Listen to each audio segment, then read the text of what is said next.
Hi everyone, welcome to Simply Explained. Today the topic that we are going to cover is sociology as science. Now let's see how sociology is a science. पहले तो हम देखते हैं कि science क्या होता है. What is science? So science basically एक ऐसा सिस्टमैटिक और ऑर्गेनाइज्ड वे होता है जिससे कि हम चीज़ों को समझते हैं, एक्सप्लेन और प्रिडिक्ट करते हैं कोई भी phenomena through observation, experimentation, analysis. So science is basically systematic and organise body, ऐसा सब्जेक्ट या ऐसा बॉडी ऑफ नॉलेज जो कि ऑब्जर्वेशन के थ्रू, जनरलाइजेशन के थ्रू, वेरिफिकेशन के थ्रू, एक्सपेरिमेंटेशन के थ्रू और एनालिसिस के थ्रू किसी भी फिनोमिना को प्रिडिक्ट करती है, किसी भी फिनोमिना को समझाती है, किसी भी फिनोमिना का एक एनालिसिस देती है. It involves collecting empirical evidence, testing hypotheses and forming theories based on facts that are observable and measurable. तो साइंस क्या करता है? एम्पेरिकल डेटा कलेक्ट करती है, मतलब रिसर्च से कलेक्ट करती है, प्राइमरी स्टडीज से कलेक्ट करती है, एविडेंस कलेक्ट करती है, एम्पेरिकल डेटा कलेक्ट करती है, हाइपोथेसिस को टेस्ट करते हैं कि एक फॉर एग्जांपल आपने बोला the sun revolves around the earth, ठीक है, तो उसने ये टेस्ट करा, टेस्ट निकलने के बाद क्या आया कि ये गलत है hypothesis, this is null hypothesis, ठीक है, क्योंकि साइंटिस्ट ने क्या प्रूव किया that it is the earth that revolves around the sun, और उसी के बेसिस पे थ्योरीज फॉर्म करते हैं जो कि ऑब्जर्वेबल और मेजरेबल होती हैं. साइंस का फर्स्ट फीचर है objective. Okay, science seek to remain free from personal bias और सब्जेक्टिव इन्फ्लुएंसेस, किसी के भी इन्फ्लुएंसेस और पर्सनल बायस से फ्री होती है, सिस्टमैटिक होती है, एक स्ट्रक्चर्ड मेथड फॉलो करती है, स्ट्रक्चर्ड और मेथोडिकल प्रोसेस फॉलो करती है डेटा को गैदर करने के लिए और टेस्ट आइडियाज़ को गैदर करने के लिए. एम्पेरिकल होती है, ऐसे एविडेंसेस पे बेस्ड होती है जो कि आप ऑब्जर्व कर सकते हो, वेरीफाई कर सकते हो through different channels, through different instruments. Testable होती है, जो भी हाइपोथेसिस और थ्योरीज आप साइंस के थ्रू निकालते हो वो आप उसको टेस्ट कर सकते हो, और मतलब टेस्ट में वो पॉजिटिव भी आ सकता है और नेगेटिव भी आ सकता है.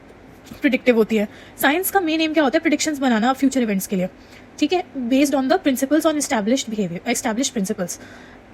Cumulative, it builds upon previous knowledge and consistently evolves as new data and discoveries emerge. तो ये क्या करता है?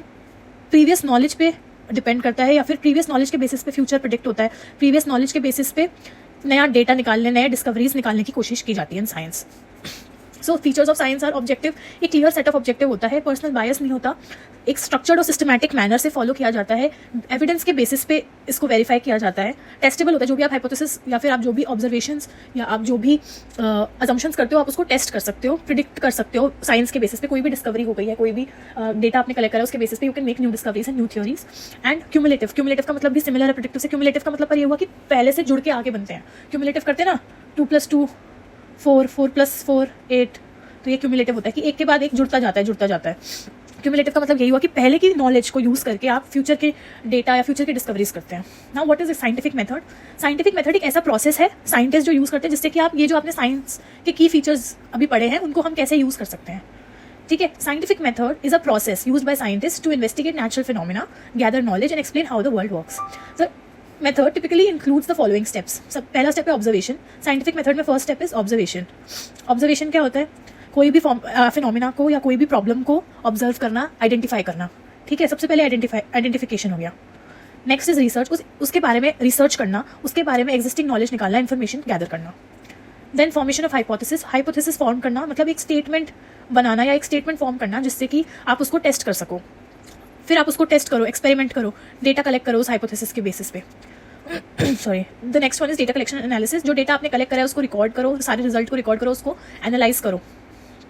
Conclusion, craft out conclusions based on the data and analysis that you made. Then share your findings, share your conclusions, share your answers with others in your journals, in your books. And based on that idea, based on that validation, जैसे scrutiny और validation करने के बाद theory development. If the hypothesis is consistently supported by multiple experiments, it may be contributed to formation of a theory. अगर आपका hypothesis multiple experiments में पास हो गया या फिर उसने वो hypothesis आपके multiple experiments में use हो गया तो वो एक theory में convert हो सकता है. Okay, this is what science is. Science एक स्ट्रक्चर्ड और सिस्टमैटिक तरीका होता है जिससे कि आप कोई भी फिनोमिना को आइडेंटिफाई, जनरलाइज्ड और वेरीफाई कर सकते हैं. और इसका ये जो आप कर सकते हो it is based on a few processes और methods. For example observation, these are a few steps. जैसे ऑब्जर्वेशन करना, ऑब्जर्वेशन के बाद या फिर आइडेंटिफाइंग द प्रॉब्लम, उस प्रॉब्लम को आइडेंटिफाई करने के बाद उसके ऊपर रिसर्च करना, उसके बहुत सारे पहले के पेपर्स निकालना, उसके बारे में पढ़ना, उसके बारे में सारी अपनी नॉलेज गैदर करना, फिर एक हाइपोथेसिस फॉर्म करना. हाइपोथेसिस इज बेसिकली अजम्पशन, ठीक है, या फिर प्रॉब्लम स्टेटमेंट फॉर्म करना कि फॉर एग्जांपल सोशल मीडिया के बारे में अगर हम लें, effects of social media on children या effect of social media on school going children, तो एक हाइपोथेसिस हो गई. इसको हमने एक्सपेरिमेंट करा, फिर डेटा कलेक्ट करा, एनालाइज करा डेटा को, उसका कंक्लूजन निकाला, फिर उसको पब्लिसाइज करा, उसके लिए उसको पीयर रिव्यूज़ के लिए भेजा, रिव्यूज़ एंड पब्लिकेशंस के लिए भेजा, और फिर अगर वो पास हो गई, अगर वो हाइपोथेसिस सपोर्ट हो गई कई बहुत सारे मल्टीपल एक्सपेरिमेंट्स में, तो उसको एक थ्योरी का फॉर्मेशन दे दिया. Okay, now sociology as science. What exactly sociology as? How do we use science? How do we use science in sociology? In sociology, science refers to the systematic study of social life, institutions and behavior using empirical methods and theoretical frameworks. अब science कैसे use होता है sociology में? Science systematic study तो है ही, हमने पढ़ा है. साइंस में एक स्ट्रक्चर्ड स्टडी होती है, सिस्टमैटिक स्टडी होती है. सोशियोलॉजी में हम वो structured study social life, institutions और बिहेवियर में यूज करते हैं सेम तरीके से जो हम एविडेंस बेस्ड स्टडी करते हैं और थ्योरेटिकल थ्योरीज फॉर्म करते हैं. Sociology as a science aim to understand, explain and predict social phenomena by observing pattern, forming hypothesis and testing them through data collection analysis. तो सोशियोलॉजी क्या करता है? Sociology भी सेम ही काम करता है. सोशियोलॉजी का भी मेन एम क्या है? सोशल फिनोमिना को समझना, सोशल फिनोमिना को प्रेडिक्ट करना. साइंस में हम एक नेचुरल फिनोमिना को करते हैं, और सोशियोलॉजी में हम सोशल फिनोमिना मतलब सोशल एक्टिविटीज या फिर सोशल लाइफ के ऊपर, सोशल प्रॉब्लम्स के ऊपर वो रिवॉल्व करता है phenomena. By observing, same observation के थ्रू, फिर हाइपोथेसिस फॉर्म करके, फिर डेटा कलेक्शन करके, उस डेटा को एनालाइज करके, इसी प्रोसेस से हम सोशियोलॉजिकल फिनोमिनास को पढ़ते हैं, सोशियोलॉजिकल फिनोमिनास को समझते हैं. ओके, नाउ की फीचर्स ऑफ सोशियोलॉजी. की फीचर्स ऑफ सोशियोलॉजी में क्या है? ऑब्जर्वेशन पहला, अच्छा sorry, I am really sorry, next में भी सॉरी. ऑब्जेक्टिव. तो सोशियोलॉजी का मेन एम क्या होता है? ऑब्जेक्टिव फॉर्म करना. ऐसा ऑब्जेक्टिव जो बायसेस से अगेंस्ट होता है, विदाउट कोई भी बायस होता है. एक फिक्स्ड ऑब्जेक्टिव या फिर एक स्ट्रक्चर्ड ऑब्जेक्टिव फॉर्म करना. फिर सिस्टमैटिक. जो सोशियोलॉजी है, साइंस के जो फीचर्स हैं, how do we apply that in sociology? पहला ऑब्जेक्टिव, सबसे पहला फीचर ऑब्जेक्टिव. साइंस में क्या होता है? क्लियर कट ऑब्जेक्टिव होता है, किसी का बायस नहीं होता. तो सोशियोलॉजी में भी हम वही यूज़ करते हैं. सोशियोलॉजिस्ट जो सोशल फिनोमिनास को पढ़ते हैं बिना किसी बायस के. एक सिस्टमैटिक रिसर्च कंडक्ट की जाती है, सर्वेज, इंटरव्यूज, एक्सपेरिमेंट्स के साथ. एम्पेरिकल रिसर्च पे बेस्ड होता है, एम्पेरिकल एविडेंसेस पे बेस्ड होता है. ऐसे ऑब्जर्वेबल या मेजरेबल फैक्ट्स पे बेस्ड होता है जो कि सोशियोलॉजी जिन पे रिलाई कर सकती है, जैसे crime rate, voting pattern, family structures. मतलब इसका सिंपल सा ये हुआ कि एम्पेरिकल डेटा पे बेस्ड होता है. ठीक है, जो आप डेटा कलेक्शन करते हो वो कहाँ से लोगे? अब सोशियोलॉजी में आप न्यूमेरिकल वैल्यूज कहाँ से निकाल के लाओगे? क्राइम रेट से निकालोगे, एनसीआरबी में देखोगे, वोटिंग पैटर्न्स देखोगे, इलेक्टोरल बोर्ड से देखोगे. ठीक है, फैमिली स्ट्रक्चर्स, सर्वेज से, इंटरव्यूज से, इन सब चीज़ों से आप एम्पेरिकल डेटा कलेक्ट करोगे. Then testable. This is also the theories in sociology are tested with real against real world data. मतलब यही है कि यार जो आप हाइपोथेसिस बना रहे हो उसको आप टेस्ट करोगे. प्रिडिक्ट. सोशियोलॉजिस्ट का भी मेन एम क्या होता है कि आप प्रिडिक्ट करो, फ्यूचर के एक्शंस प्रिडिक्ट करो. फॉर एग्जाम्पल, जब कोविड आया तो सोशियोलॉजिस्ट तो क्या प्रिडिक्शन हुआ कि हाँ डिजिटल मीडिया विल राइज. ठीक है, how has you know predictive. और कैसे हो सकता है? सोशियोलॉजिस्ट ने ये देखा कि due to Covid domestic violence has increase. Domestic violence के केसेस बहुत ज़्यादा बढ़ गए हैं. क्यों? क्योंकि घर में सब रहते हैं. ठीक है, पहले क्या होता था? Most of the time if a man is going out of the house तो वो उस पोर्शन के टाइम पे ही is busy with some other work. But now everybody is staying at home. Domestic rape का बहुत क्या कहते हैं केसेस बढ़ने लगे. So this is what science help sociology in predicting. Cumulative. वही सोशियोलॉजिकल रिसर्च क्या करते हैं? पहले की स्टडीज़ को पढ़ के फ्यूचर की प्रिडिक्शंस करता है, जिससे कि फ्यूचर की पॉलिसीज बनाने में हेल्प करता है. Okay, now scientific method in sociology. अब साइंटिफिक मेथड कैसे आप सोशियोलॉजी में अप्लाई करते हो? तो फर्स्ट इज ऑब्जर्वेशन. ऑब्जर्वेशन क्या होता है? ऑब्जर्वेशन का मतलब कि you notice something is happening. आप एक चीज़ आइडेंटिफाई करते हो. सोशियोलॉजिस्ट आइडेंटिफाई करते हैं कि जैसे कि क्या प्रॉब्लम है, इंक्रीजिंग इनइक्वालिटी, जेंडर डिस्क्रिमिनेशन. तो वो क्या करते हैं? फॉर एग्जाम्पल, चलो सोशल मीडिया का एग्जाम्पल लेते हैं. ठीक है, तो आपने एक ऑब्जर्वेशन करी कि more students are using social media during school hours. तो students are using more social media school hours के टाइम. फिर आपने रिसर्च करी. रिसर्च में आपने क्या करा? आपने जो पहले के थ्योरीज हैं, पहले के नॉलेज है, आपने वो सब पढ़ा, आपने थ्योरीज उठाई, आपने देखा कि कैसे चेंजिंग सोसाइटी स्टूडेंट्स की लाइफ में चेंजेस लेकर आती है. ठीक है, आपने देखा कि क्या क्या रिसर्च ये दिखाती है कि सोशल मीडिया स्टूडेंट्स को डिस्ट्रैक्ट करता है स्टडी से. हमने क्या करा? हमने देखा कि सोशल मीडिया का जो इफेक्ट है वो स्कूल स्टूडेंट्स पे कैसा है. रिसर्च में हमने ये सारे निकाले कि कैसे सोशल मीडिया स्टूडेंट्स को डिस्ट्रैक्ट करता है, कैसे स्टूडेंट्स जो हैं वो अगर स्कूल नहीं जाते तो क्या कर रहे होते हैं. ये सब आपने बहुत सारे रिसर्चेस करे.